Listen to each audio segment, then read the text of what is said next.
let's just talk about basic nutrition. You go.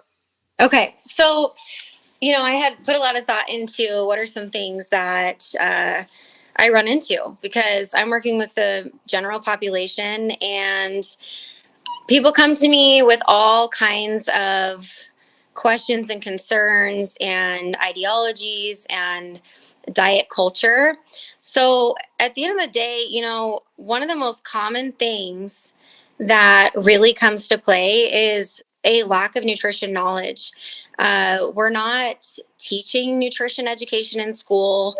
Long gone is the food pyramid. Now it's My Plate, which is still a USDA style of learning. But when I was doing my internship in college, we would go in and for our clinical hours or our community nutrition hours, if you will, we would teach certain classes and grades, these lessons. And for the most part, that is all they got for the entire school year. They weren't learning about how to fuel their bodies on a regular basis. They weren't taught what food groups were in depth, or what food does for your body, why we need food.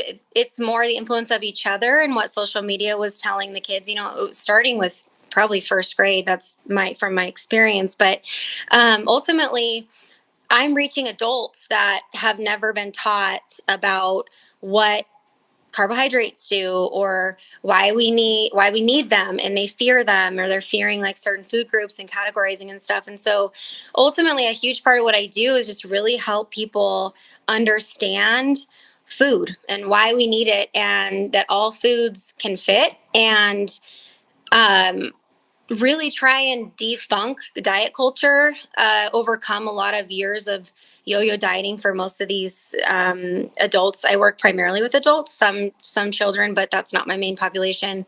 And it's really eye-opening because it's a foreign concept. It's not common knowledge. And you'd think, going into, well, I know I'm supposed to have this, I know what I'm supposed to be doing, but even what that knowledge is typically skewed from what's actually researched to be effective. So with that, meeting the population where they are, is I really try and just start with like, what do you know, and how can we build on that and make it applicable to long term with families or work busy lives, just all the things that are reality and sustainable.